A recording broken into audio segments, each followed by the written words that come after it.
Do I think the Guardian cap would have helped prevent Tua's concussion on Thursday night?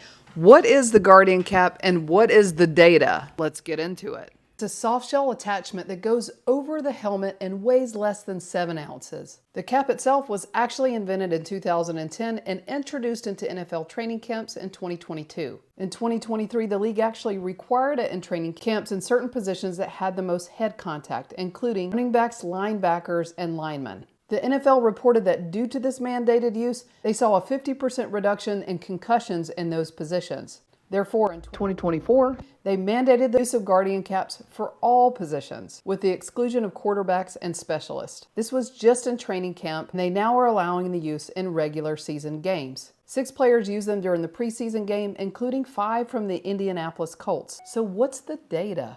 A concussion happens when there's head impact that dissipates force throughout the brain, and it causes it to jostle around inside of the skull. I've talked about this in many videos, and concussions have long-term side effects, including CTE. Whatever we can do to reduce or mitigate this risk should be very important information. The real question is, do Guardian caps work? Should football players be mandated to wear these? This is a really polarizing topic. The NFL claims this 50% reduction in concussion rate, but that data has not been released or published. So we're taking this information at face value. On its website, Guardian states that the XT model reduces the impact by up to 33% and the beefier model used in the NFL by up to 40%. There have been 4 published studies on this topic, so I'm going to go through each study, explain the results, and so we can decide if the data is there.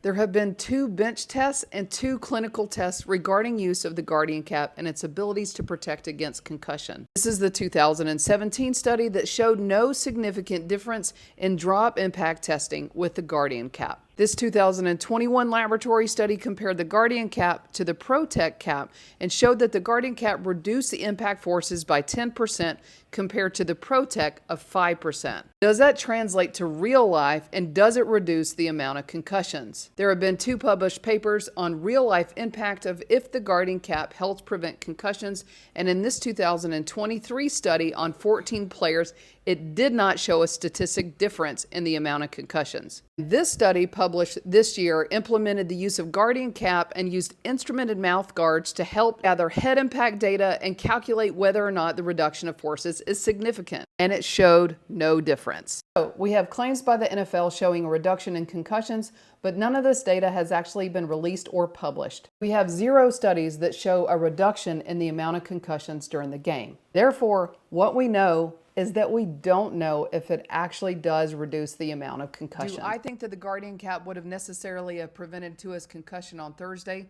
I don't think so, because he had an axial load followed by a rotation followed by a strike on the back of his head, and I think the combination of all 3 of those motions is what caused his concussion, and I'm not so sure that the Guardian cap would have necessarily have reduced those forces enough based on the data that I just said that may have prevented this exact concussion. And that begs the question, what do you think? Do you think our players should be wearing them? If you're a player, will you be wearing one? Let me know what your thoughts are. I'm really anxious to see how all this data will pan out.